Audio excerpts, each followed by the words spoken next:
நண்பர்களுக்கு வணக்கம். TKD astrology TV உங்களுடைய சேனலில் நீங்கள் சப்ஸ்கிரைப் பண்ணிக்கங்க, ஷேர் பண்ணுங்க, லைக் பண்ணுங்க. இன்று நான் பார்க்கக்கூடிய இந்த வீடியோ என்பது கஜகேசரி யோகம். கஜகேசரி யோகம் என்ன பலன் தரும், எவ்வாறு இருந்தால் சிறந்த பலனை தரும், எவ்வாறு இருந்தால் பலன் குறையும் அல்லது கெடுதல் நடக்கும், இது போன்ற அமைப்பை நாம் கஜகேசரி யோகத்தை பார்க்கிறோம். கஜகேசரி யோகத்தை தரக்கூடியவர் யார் என்றால் குருவும் சந்திரனும். குரு இயற்கையிலே மிக சுபகிரகம். சந்திரன் பௌர்ணமி இருக்கிறாகும் போது அது வளைவு இருக்கிறாகும் போது சுபராகவும், அமாவாசையை நெருங்கும் போது அவர் பாவராகவும் செயல்படுவார். இப்போது நாம் கஜகேசரி யோகத்தினுடைய அந்த அமைப்பை எவ்வாறு இருக்கும் என்பதை நாம் பார்க்கலாம். கஜகேசரி யோகம், கஜம் என்றால் யானை, கேசரி என்றால் சிங்கம்.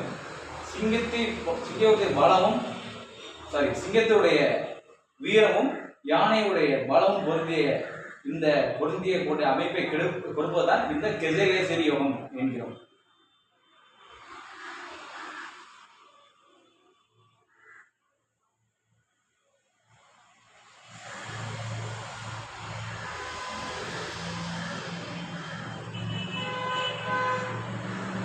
இப்போ பார்க்குமா,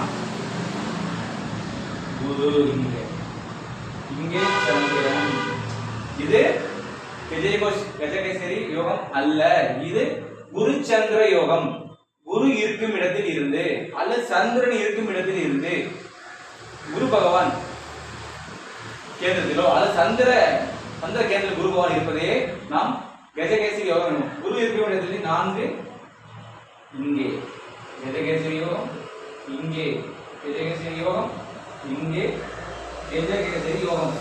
இதைத்தான் நாம் கஜகேசரி யோகம் என்கிறோம்.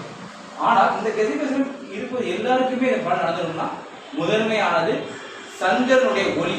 சந்திரன் எவ்வாறு இருக்கிறார், சந்திரன் ஒளி பொருந்தியவராக இருக்கிறாரா அல்லது அமாவாசை நோக்கி போறாரா, ஒளி அற்றவராக இருக்கிறாரா, எந்த மாதிரி சூழலில் சந்திரன் இருப்பார் என்பதைத்தான் இந்த யோகத்தினுடைய படிநிலையை நாம் நிர்ணயம் செய்ய முடியும். இப்போது இங்கே சூரியன், இதுவும் கஜகேசரி யோகம் தான். இது ஒரு படிநிலை. இங்கே சூரியன், இது இருக்கக்கூடாது. இந்த கஜகேசரி யோகம் வேலை செய்யாது. சரியா? இங்கே சூரியன், ஓகே.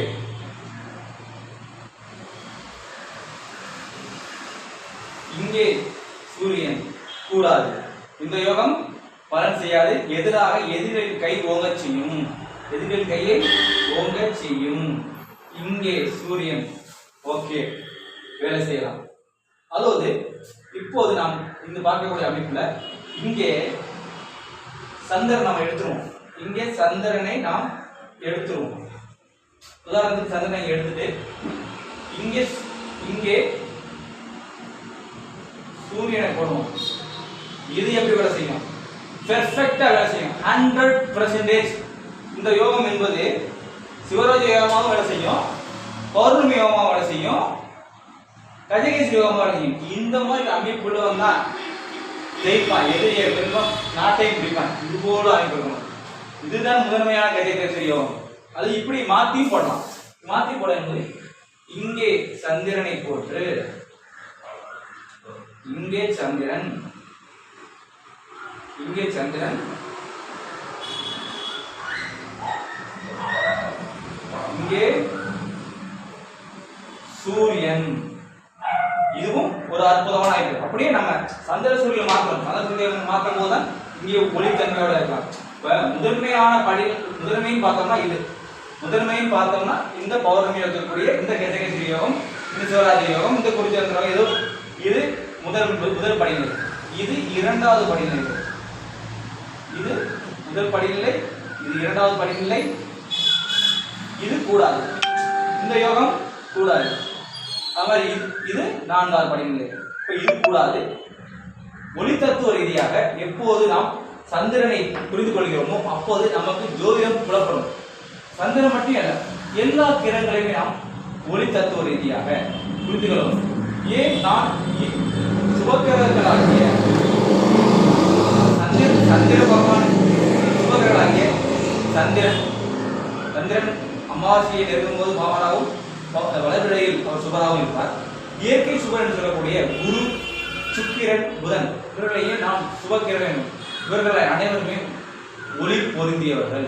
நாம் வெள்ளியை பார்க்கணும், வெள்ளி பல பல பலன் இருக்கிறது. அதைத்தான் நாம் அவரை குரு நம் கண்ணுக்கு தெரிவதில்லை. அவர் நம்முடைய வானிலை மண்டலத்திற்கு மிக தூரத்தில், பூமியிலிருந்து மிக தூரத்தில் இருக்கார். ஆனால் நமக்கு கண்ணுக்கு தெரியக்கூடிய பொருள் எது? சூரியனும் சந்திரனும். ஏன் குரு இயற்கை சுபர், ஏன் அவருக்கு அதியோகம் இல்லை என்று கூட என்னுடைய ஆசான் சொல்லியிருக்கார். சந்திரனுக்கு ஏன்? சந்திரன் பூமிக்கு ரொம்ப அருகில் இருக்கக்கூடிய கோள், அதனால நம்மளுக்கு சந்திரனை நாம் முதன்மையாக எடுக்கிறோம். இந்த யோகம் இந்த படியில இருக்கும்போது ஒரு நாடாளக்கூடிய தகுதியுள்ளவராக இருப்பார். இது போல எந்த ஒரு யோகம் இருந்தாலும், எனக்கு குருச்சந்திர யோகம் இருக்கு, மாளிகை யோகம் இருக்கு, உதாத்திய யோகம் இருக்கு, எல்லா யோகமும் இருக்கலாம். ஆனால் அது படிநிலையை நாம் புரிந்து கொண்டு இந்த யோகம் நம்ம செய்யறோம். எந்த யோகம் இருந்தாலும் அந்த யோகத்துடைய தசா புத்திகள் வர வேண்டும். புத்தியை விட அந்த திசை வர வேண்டும். அப்பதான் அந்த யோகம் முழுமையாக வேலை செய்யும். என்னுடைய சேனலை சப்ஸ்கிரைப் பண்ணுங்க, நம்ம வீடியோ ஷேர் பண்ணுங்க, லைக் பண்ணுங்க. உங்களுடைய சப்போர்ட் கண்டிப்பாக எனக்கு தேவை. வாழ்த்துக்கள். வாழ்க வளமுடன். திருக்குறிப்பு தொண்டன் ஜோதிட நிலையம், காரைக்குடி. வாழ்க வளமுடன்.